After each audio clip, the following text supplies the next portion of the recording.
तिकडे लोणावळा आणि परिसरात सुद्धा तुफान पाऊस बरसतोय। ढगफुटी सदृश पाऊस झाल्यानं सखल भागात पाणी साचलंय। याच पाण्यामुळे मळवली भागात बंगल्यामध्ये 25 ते 30 पर्यटक अडकले होते। अखेर या पर्यटकांना पाण्यातून बाहेर काढण्यात शिवदुर्ग रेस्क्यू टीम आणि त्यांच्या सहकारी संस्थेनं मदत केली आणि त्यात त्यांना यश आलं।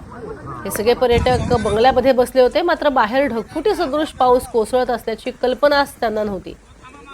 बाहेर येऊन पाहिलं असता चहूबाजूनं पाणी दिसू लागलं आणि आता या सर्व पर्यटकांना सुखरूपपणे बाहेर काढण्यात आलेलं आहे।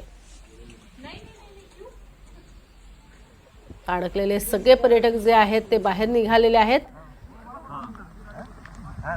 अगदी कमरे इतक्या पाण्यातनं या सगळ्यांना बाहेर काढण्यात आलंय। लहान मुलं सुद्धा यावेळेला त्यांच्या सोबत होती।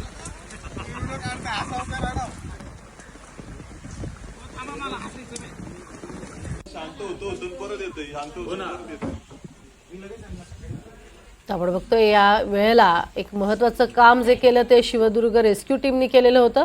शिवदुर्ग रेस्क्यू टीम या ठिकाणी पोहोचली, त्याचबरोबरीनं इतर सहकारी देखील इथे दाखल झाले होते।